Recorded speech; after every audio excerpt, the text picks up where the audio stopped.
Welcome to Red Light, Green Light, the podcast where you'll hear from industry leaders in science, technology, and innovation about the power of strategic storytelling.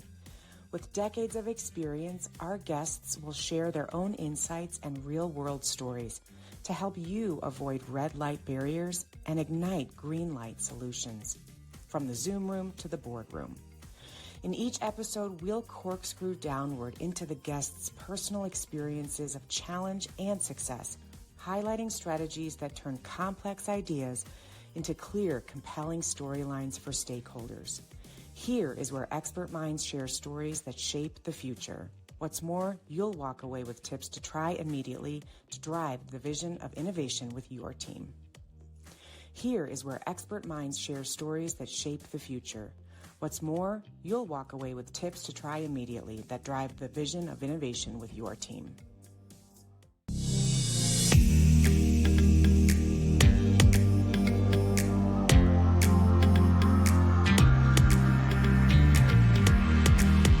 Hi, everybody, and welcome to the next episode of Red Light, Green Light. I'm your host, Cindy Skalicky, and I'm thrilled to have another incredible guest with me today. One of my friends, a client we've worked with in the past, John Wolf. John is the CEO at Dubois Chemicals. And welcome to the show, John. It's so great to have you here. Thank you, Cindy. I feel like it is the crowning achievement that I get to be on your podcast along with all the other things we've done. So it's great to be here. It's so great to have you finally into the studio, so to speak. We've had a lot of opportunities to connect over the past year and a half or so, and you're stepping into a new, or you have been into a new role recently, but your history of being in chemistry and science goes way back. So why don't you just introduce yourself to our audience and give them a sense of Sure. John Wolf then and now? Yep. So John Wolf, as Cindy had said, I get the privilege to lead Dubois Chemical, a diversified specialty chemicals company that works with customers to become more efficient, to have safer processes, and to really be more environmental. So it's great to be in that spot. Mm-hmm. Rewinding, it's taken almost 30 years of a journey and getting there. Mm-hmm. So started out chemical engineer by training. Had the opportunity in working at prior companies to be in R&D and operations, built that into business management, and then really moved from a large Fortune 500 company into a private equity owned platform. Joined that business, became CEO, and then led it through a sale to DuPont. Mm-hmm. Which for any chemical engineer is the ultimate, is really a pinnacle of, yes, your chemistry or chemical engineering achievement. And that's where you and I had a chance to engage. Yep. A lot of lessons. I like to joke, I do not have an MBA on paper, but it just took 3 decades and eventually you can get there. Yep. With some good life lessons. So a great career of getting to do and really proud of that and have gotten to work with a lot of great people along the way. So really enjoying things, a good spot to be in. Yep. I love that. And I love the leadership learning along the way and just picking up all the lessons throughout the career journey. And that's really our focus on this show, is to help others listening see and hear kind of the behind the scenes from leaders who are further along in their careers and have amassed, 20 or more years of doing this trudging uphill. At least a lot of times it feels like that, right? One of the things that we talk about on this show has to do with that, basically that transition, John, from lab to lead, right? From the lab, how do we get from the lab mentality or the decision making inside a lab, whether it's a literal chemistry lab or otherwise, into lead? And my question to you to start is, when did you begin to feel that was the transition that you were making from lab to lead? Yeah, that's a great question. So really, I'd say 4 or 5 years into my career. So I had come, I was a process engineering leader, But in joining the company that I did at the time, which was Cryovac, that Mhm. ultimately became part of Sealed Air, I had an opportunity to go through a professional development program. Mhm. So you did a series of rotations for 18 months, maybe 2 years, and you would get put in a different engineering slot. It was mainly, focused in that area, but you Mhm. did have some operational supervision Mhm. with someone guiding you and watching you. And I think that, that early dose, and then, as my engineering career progressed, I gravitated towards more programs where you were working on items, but working with people on it. Right. So less of the I'm going to design something here and Mhm. more of the implementing it in your manufacturing plants and working with people. And I was really fortunate at that time to work with some experienced individuals. Okay. And I'm not always the best listener because I always like to get something across, but I do listen. And I think, especially in that technical world, Yep. you respected the hierarchy of your elders who had been doing this longer. And I absorbed on that. And it was Right. through absorbing that I think I began to find, hey, I'm thriving where I'm working with Mhm. people and bringing the concepts, and it fashioned itself into, leadership at that point. Right. Okay. Um, Okay. Well, and that's so that brought those opportunities forward, and yes. you things grew from there. Right. Perfect. It reminds me, for some reason, this image just came into my mind, but I have kids who play basketball, and it's the difference between learning to dribble and then I would hear I don't play basketball, but my kids do.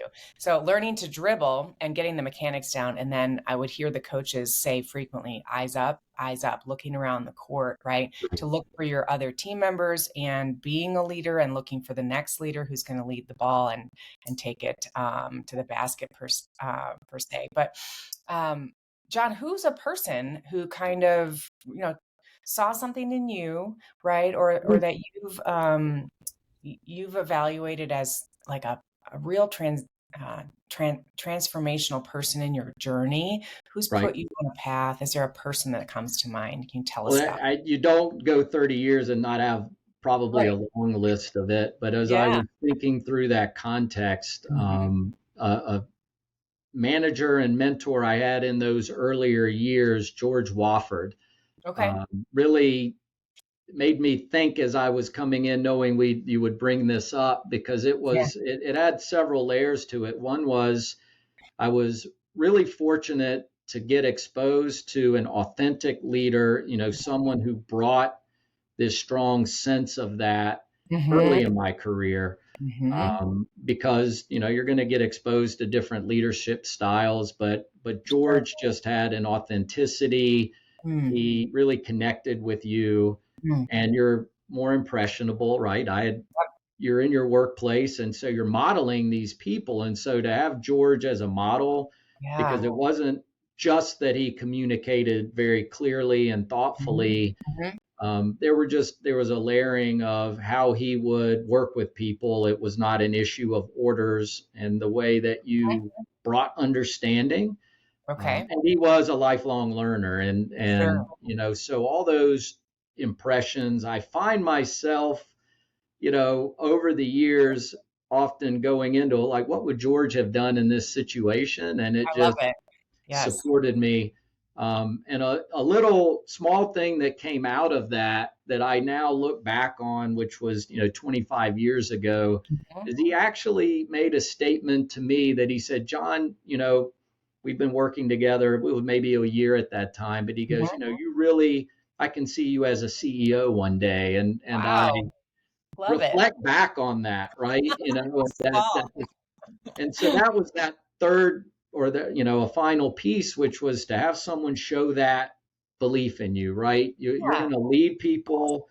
You have goals, you have these things, but when there's truly a belief, Mhm. like, it changes Mm. that. And truthfully, Cindy, I probably had not thought of that for 20 years Oh, until I good. was giving it. So your podcast, and for any other people that might join it, it's part Yeah. therapy. So Yeah. definitely do the red light, green light if you can.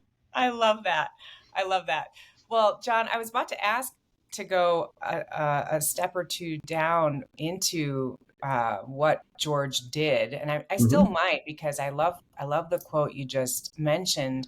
But I think for listeners, you're probably driving or walking or whatever you're doing, but thinking about a person in your life right now who's currently providing for you that type of leadership, that authenticity.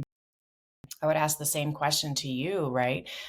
What is that leader doing in order to make you think they're authentic, right? Like behaviorally, this is where I like to go deeply into human behavior and those really chiseled out communications skills. And it looks to me like, George was able to give you good verbal, specific feedback. That'd be like one of the things that I think you just said, John. What Absolutely. else did he do? A lot of times leaders will just like spend more time with you and invite you to lunch. That's one that I am thinking of for leaders that I've had. Or they'll just physically lean in when you're speaking, or they'll like, what did he do that made you sit up straighter and say, man, he's just authentic. How did you sense that? I it, so first and foremost, and again, techniques you copy over time was that Mhm. there was always a bit of a sequence as you were spending time together. Okay, a There was sequence. never, there was always, if you will, the warm up phase Okay. of connect. We're going to have a meeting. Good. Well, let's warm up into it. Mm-hmm. Um, letting I think a harder thing for leaders is not to feel like, oh, I need to have all the air in the room. Like Oh, yes. I'm I gonna love set this up. You answer this. I'll set, this element versus that. You always felt co-equal in the midst of any conversation, even though you're not, with the different Yeah, things you have going on. sure. But it was remarkable to me coming into those opportunities at the early time for a person to sit there and go, he could be the president of the United States, but he's connecting with, Yeah. we're leveling in what we're doing. And then that build a common sense of purpose, right? Not, Hmm. and the thing that I ultimately also felt from it is getting people comfortable so that they're not in a mode where, look, I just want to get done with John and get out of here, right? Right, You right. want them to feel like it's going to be time well spent. And that Right. was, yeah. Worthwhile. As you're And worthy. We're all worthy of time to spend with one another, but there's a level where you desire that with another person because they bring a good feeling into the room or the situation or the conversation. You just enjoy being around them, frankly, right? I mean, that's just the way that good leaders make you. They make you feel everyone's time is valuable. right. And no matter your status, it's trying to break that down where people are, Hmm. well, because your title is X or your job is Y, your Hmm. time is more valuable. It's not. Right. And that was super impactful. And I Yes. mean, it lent itself to things that I know we'll get into later, which Yep. is, as we want to communicate with people, whether it's Right. presenting or these other formats, if people feel like you're valuing that, the Right. connection is Right. so much tighter. And again, getting exposed to that early in your career was Yep. is really a nice thing. Yep, exactly.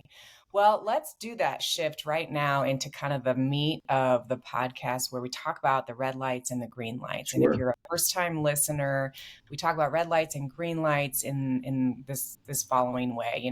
We look at presenting to an audience of stakeholders, and when we can help a leader show up the best they possibly can in front of those stakeholders, we would say that that speaker has effectively and efficiently moved the audience from the red light of risk to the green light of go.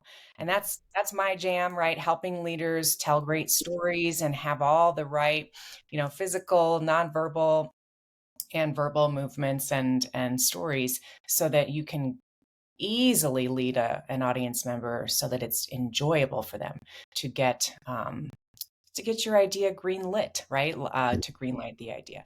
John is one of the featured individuals of the book, which is exciting, and actually have it here. He's in chapter 9 of the book. Yes. We've got a case study. I love it. Folded And pages. yes, yes, folded pages. And yeah, you're on page 137, I was John. going to say, everyone, as you work with Cindy, you have to work your way closer to the front of the book than the back. So if you want to know about me, you're going to have to earn it by You're gonna getting to have to earn it. 137. Yeah, you're gonna have But to get all the way to page that was 137. I really an honor, and Oh, you know, well, I want to tell you get to people be a part of it. why I put you into the book, John. One of the main reasons has to do with uh, the go get it, your attitude toward going in and just getting a hold of the skills I was teaching around Mhm. rehearsing a message.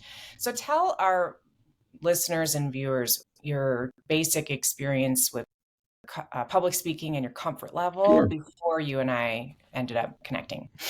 Yeah, no, again, over the years, and it was really interesting thinking of it in the context of red light to green light because oh, presented thousands of times. Hmm. Portions of the career, think about it in technical presentations. So Hmm. you're an engineer, engineering leader.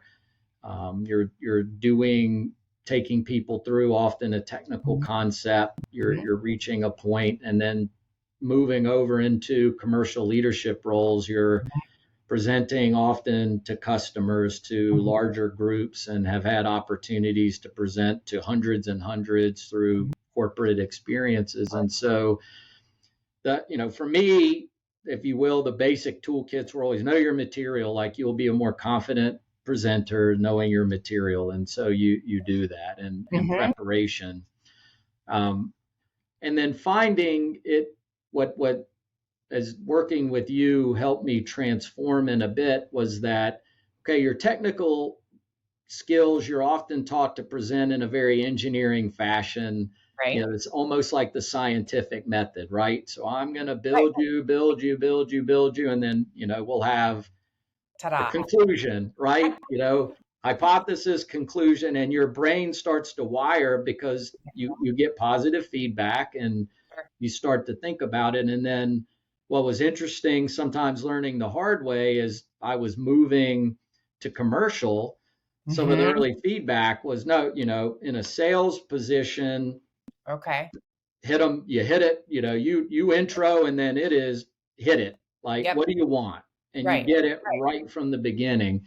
Right. And so, how to was this really interesting merge of concepts because Hmm. you're doing a bit of both. You're thinking your way through how you build that up, how I pull people in and then where I want to take them. And this both the others really were built, if you will, to just finish Right. versus something that's built to help move. And through my career, and you and I had talked about this, persuasion is like the killer app. Right. If Right. a person can be persuaded and Yes. you can bring them to where they almost feel like, first off, I think the best are when people like, that's so simple, I get it. Well, that means Right. you Right. presented it well, but then when they can start to convey and go, and I think I can make this into my idea, Yes. And now they now can it's build on. on it. Right. And they can repeat it when it becomes repeatable and your audience is actually using even some of the language that you used originally. Now we're cooking with gas, right? Right. And we've got some And real power. and our experience of having, as people would see in the book, this presentation, and this strategic Yes. movement, and a major company board of directors, that had we did so much, and then the work that we're doing that you've helped us with at Mhm. Dubois is we're transforming it in Yep. its own right. Every bit of that journey builds on it, so you're never done because Right. it Yes. changes a bit. Yes. um, Yes. but you're layering it over and you're learning these areas of this connected, how do I get better. But Yep. I think the other point I really wanted to get across, both, and thanks to you, but I had shared that background story when we were getting together because Mhm. I present, you do the things. I've never been kicked out of a building, so I must be okay at it. Right. But I had shared with you how a good friend who was a very successful salesperson, and I had found out he was going to a sales trainer once quarter. Okay. And it blew my mind. I was like, you're maybe the best salesperson I've ever met, Oh my gosh. financially winning, what, and it went back to one of the old axioms of, all knives get dull. And so if you're Yes. not sharpening your knife Yes. on your skill or your art, and that's one thing I really like not only about your system, but working with you is it's a sharpening exercise. Mm-hmm. And if Right. you can think of it that way, That's a great way to look at you it. overcome the I got to get something done, and you start to Right. really throw yourself into this is going to be a great opportunity to lead others, to communicate with others, Yeah. and to come back to that authentic. If you do a good job Right. communicating as Right. a leader, you will get more honest responses, and that's something as leaders we're always looking for. So Right. And that's a great point, John, around if you can just keep sharpening and keep thinking through where you might be getting dull. We always talk about, every time anybody brings a message to the table, my first two questions, you could probably ask them on your own, like, what's the win for you? And mhm, what's the win for your message when you leave the room and you're heading home after you have completed the presentation? Because those are exactly. two different things, right? What's the win for you personally as a leader? What do you hope the audience is getting from your time with them? And most of the time, that's pretty similar answer, like, well, I hope they see me as confident and capable and authentic and all these words, right? What's the win for the message? Well, we want them to believe in it, follow it, buy into it, invest in it, give me two more people for that, whatever your thing is that you're asking for. Those are when we sharpen the knife, those become easier to get to by the end, right? When we've got a method to go with it. So, Absolutely. John, what are some? Did you think of any red light moments in your career where you kind of did not get the audience to that green light, or maybe red light behaviors, things that um, early on didn't Yeah. know or didn't have? What are some of those Yeah, red light sure. moments? I had shared a little earlier. The majority of them came as I was growing as a business leader, Sure, sure. um, learning these.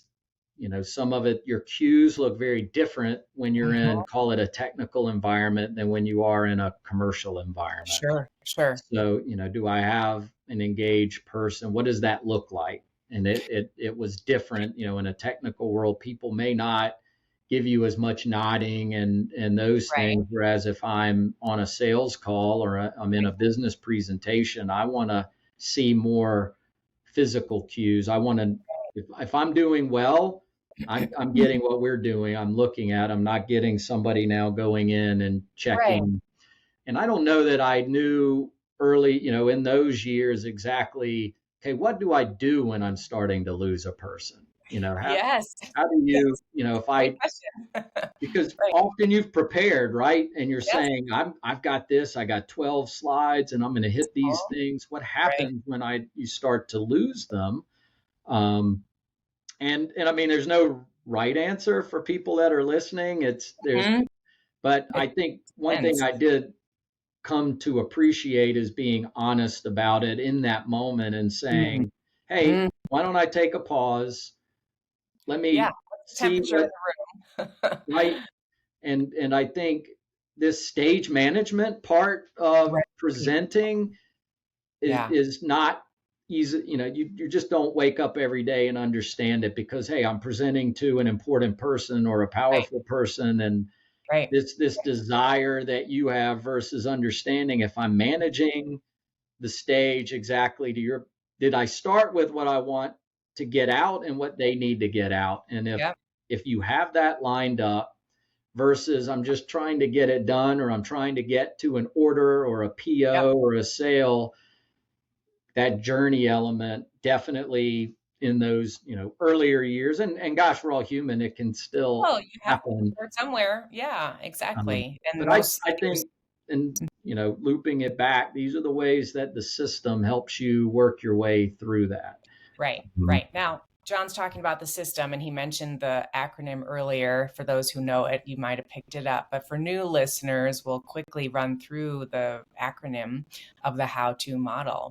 The way that we describe this is, and that's really the book. That's what the book is all about. And this model is a 5-step model that you can follow easily and simply in order to be sure that your audience understands your idea from their perspective, right? And we're really forcing ourselves as speakers to sit in the chair of our audiences and try to kind of be like them and to think like them and imagine what they would be thinking of our idea. So the H in the model, the how-to model, is hook me. That's what your audience is asking you to do. At the very beginning of a presentation, they're saying, hook me, get my attention. The O is orient me. Tell me what we're doing here. Show me around. Show me the map. What's the problem that we're solving? The W in the how-to model is win me. So win me over to your solution now that I understand the problem. And that is the biggest place people fall off, right? Is that first letter O. They don't orient adequately. The second word is TO, and it stands for tell me more. Now that I have been won over to your idea, tell me more about it. That's the meatiest part of most presentations. And then the final letter is O for offer me, which means offer me something to do as your audience member, which is your ask, right? So if a speaker can guide an audience member through all of the content to meet all 5 of those letters, we have a message that has been mastered, right? um, let's talk quickly, John, toward the end here about the rehearsal piece, because that is what your portion in the book is about. It is a place you really saw a step change of growth because we showed you a new method that you had not done before. So can you tell our audience a little about what you were doing and how I might have made you bang your head up against the wall a little bit at the beginning, but what the results were? Yeah. I thought about this knowing it would be coming, and I, you know, I'm on the other side of a coin now. But Yeah, when you're going back, I think there really was a little challenge, which is, hey, I know my material. I've been successful not going through these type of practice routines. Like, why would I need to do it? love it. But what couple learnings. One was that even doesn't matter the depth of your presentation, it always needs tuning. Mm-hmm. And one, the tools were helpful Mm-hmm. because whether you can get people around you or you want to do that, using Mm-hmm. the AI tool was excellent because Okay. Yeah. one, you're still in a bit in your own bubble. I Right. don't It's a like. simulator, Yeah. right? And it's a place to practice. So just for people that don't know, we did a ton of, I made John rehearse out loud into an AI tool that we gave him access to rehearse. It was like a little driver's ed simulator Yeah. car, but for rehearsing a presentation. And the reality that we need to hear ourselves and we need to hear the audio of ourselves giving the presentation the way that we hope it will come out, not to see if we know it. Okay, we're really reading from the script the way that we want to deliver it and locking it in, and then we have to rehearse it and Yeah. get our wiggles out. So that's a little bit about what I And asked you. it was super helpful and something I didn't know that I needed, but it would also give you feedback of Mm-hmm. your connector pieces, my ums or my Yes, awkward pause, or do I yes, have this down? yes. And so it gave me an appreciation for actors and actresses because that's never really been my thing. And you realize that you are again honing it. The second part, that Mm-hmm. the practice, I will tell you, I have come to appreciate, and it goes all the way back to the first thing we talked about here, Mm-hmm. the authenticity. Oh yeah. Because when you practice that delivery, and you helped me with this, it was Mhm. like, okay, hit that. Yep. The Yes. pauses, and for those that haven't, the power of the pause for someone like me that just likes to fill the space, that power of the pause and the practice helped you figure out how to work those.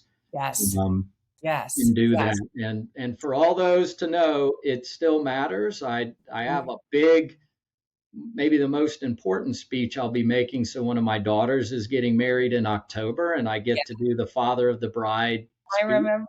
And I Yes. will tell you, I have used everything Cindy helped work with me on, and I've practiced it and worked on these. And you will use. So again, I know this is your podcast, not a plug, I but know. It's okay. everyone needs to know that these things will help you in all these other Yeah. avenues when you want to do that. So Great. it was Well, impactful, yeah. I'm and so it glad. Yeah. and a little humbling because you think I've got this, I've been doing it, but again, it Yeah. goes to that idea that the craft always needs Yep. honing, and it was Right. that Right. helpful for me. Right. Well, I will land the plane on this middle section by sharing with listeners and kind of shining a reflective light as well for you, John. But I know for leaders at your level who are really looking for that extra push into this next phase, you said a couple things that really, are so true, which has to do with pace, pause, and purposefulness or purpose in the wording. And I just finished up with a team a couple of weeks ago where we really locked in on the first 5 to 7 words and how you not just what they are, because that's very important, but the first 5 to 7 words out of your mouth if you're presenting something that you want to be persuasive about, right? We're not talking about wedding toasts in this instance, but for the first 5 to 7 words, what are those words? Why did you choose them? And can they hang in the air Mm, and have impact? Because if they can't, you might want to rewrite them. They ought to be able to hang in the air, and you might even want it to be something repeatable that you say again. And then can you be confident enough in the room to let the words hang in the air? And they ought to have an air of curiosity about them, intrigue, drama, those 5 words, right? Whatever those might be. One yep, example is, um, you know, 10% growth in 18 months. Like that would probably be very difficult for most businesses or whatever your dramatic number is. But if you right, let that hang in the air, your audience is like, wait, what? So there's this stylistic piece of presentations with real prowess that we want to arrive at. And it takes confidence. And you know this, John, you can overdo that. You can mhm, do it wrong. You can come across as haughty or ego. And so you have to practice that and think about it. And you're always in service of your audience, always. So there's just some interesting tidbits for those advanced leaders where you can still advance more with some cool stylistic pieces to make your mark. So absolutely. Cindy, um, always teaching, I always. know, right? Sorry, you can't. It's not a But session that today, but it's all it good. it works for me, and the Yeah, notebook is already filled with some yeah, notes I there. love it. I love it. So, John, tell us a little bit. Let's turn the corner as we kind of wind down here. Mhm. Uh, what's in the tea leaves for for your organization now, or in the industry that you see in the next 12 months? What's happening? What are some trends that you're Sure. seeing and trying to respond to? So a couple answers. One, Dubois is private equity owned, and so we're in a transformation of this awesome platform being put together. And as often you see, they reach that point where now you want to scale it. You want to see those pieces working in a 1+1=4 type environment. And so Mhm, and you were a part as we messaged what we're calling Dubois 2.0, that move to this next level for the company. mhm, And so, that's involved with not only changes of, what are our day to day and how do we do these things, but the right. best part is it's not a cost savings. It's not those type of elements. We're Mhm, orienting towards growth. We mhm, serve a lot of markets that have growth within them. We right. do a lot of valuable, it's more of a B2B world Mhm, around it. And so mhm, it's exciting because you're really just harnessing a number of the things and then unleashing a team to go do it. right. Yeah, it's And an exciting time. and we're in a very tumultuous, and it's predominantly a North American company, so it's tumultuous. I mean, tariffs, Sure, sure. while haven't affected us in the manner of we're a local for local Okay. manufacturing Sure. business, if you will, sourcing and whatnot. Yep. There are big ripple effects across a number of industries in those areas that Mhm. it's causing everyone a bit of a pause. You have seen Sure. differences in investment. We are seeing, I think, areas where companies are realigning global supply chains, assuming Mhm. that they're going to need to lock these in. Yep. And so it's a very cloudy. It's foggy Yeah. as you look through the business aspects that Hmm. business is moving forward. There are definitely areas that'll drive more change than others. Yep. Um, there's not a leader in business that's not trying to figure out what AI can do for them. Yep. And Right. there are the Right. big sweeping things, and then there are the, hey, I can help you present better, and AI Right. is going to do that for you, right? So Yes. Yes. um, I think all of those elements for industrial businesses Mhm. trying to figure this out and work through these areas are really where we're putting our time in. Again, I'm very fortunate. I'm working with a great group of people Yep. on a business that has everything in front of it, and Mhm. that's and you met a number of those leaders, and Yep. so they will Yeah. probably excel in spite of me, but I'll do my best. Yes. But that I think everyone that's in the business areas these days, we're in another inflection point, and if you get it right, Right. there's decade plus of good things to happen, and if you get it wrong, it's going to be tough because it does move more quickly period to Yeah. period. The So speed of business keeps accelerating, it seems, and it's not just change, it's fast change and having to be nimble and able to respond quickly and decisively in the moment, and you that's you not easy. you said it Yeah. absolutely. Yeah. John, if there's somebody listening out there who has been told, you'd make a great CEO someday, Hmm. what would you tell a leader like that, or maybe just someone who wants to be that role? What kinds of what kind of advice or one point might you share with that Yeah. person around? One would be pick your models. There Okay. are people in your life today, but you also need to be purposeful. Go like if you want public speaking to be a Hmm. strength, go places where that's happening. Right. The modeling will always, I think, plug in more than a book or text Yeah. in those Okay. areas. Yep. And to me, that what that is a subchapter of accumulate the skills, and the Hmm. opportunities truly will find you. I mean, Oh, I that's a like bit that. of my story because Yeah. I never, despite having someone with that confidence in me, I think my grand view was always I just want to be in roles where I'm maximizing these skills I've built, Hmm. Yep. and gives me a chance to accumulate more skills, Yep. and you're back to that learning, you're never stopping. And Yep. so the journey will take you. In some of our cases, some of us moved 7 times and Yeah. Right. chased opportunities, but it was always about that skill acquisition. Hmm. And I have high confidence a person will land, in areas that'll be fulfilling for them. Yes. I And love it. that's the big thing. That's the big thing, and finding those people whose respect you have, who you respect and who respect you back. Like, we all just want to be respected, understood, Yeah, loved, and seen at the end of the day, right? So, because fantastic. you will start out as an engineer and find yourself 30 years goes by pretty Yeah, in the quickly, blink, and right? so Yep. that's been, thanks for that chance to share it. It's Yeah. always a pleasure, and you're a perfect example of the people you need to find that you can spend time with that can, Thanks. make you better.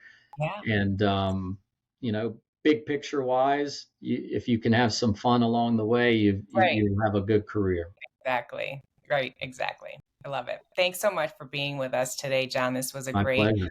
conversation, as I knew it would be. And thanks to all of you for listening and watching. Please make sure that you follow us and share this episode with anyone in your orbit who would like a little shot in the arm of some optimism and some good lessons learned, and just a worthwhile conversation. We Absolutely. are going to be back again next week with another episode with another fantastic leader. John, thank you again. My pleasure. Thanks so much. You bet. Bye, Thanks, everyone. everyone, for listening. We'll see you again next week. And in the meantime, get out there, go find an audience, and bring them from the red light of risk to the green light of go, and nail it. We'll see you next week. Bye-bye.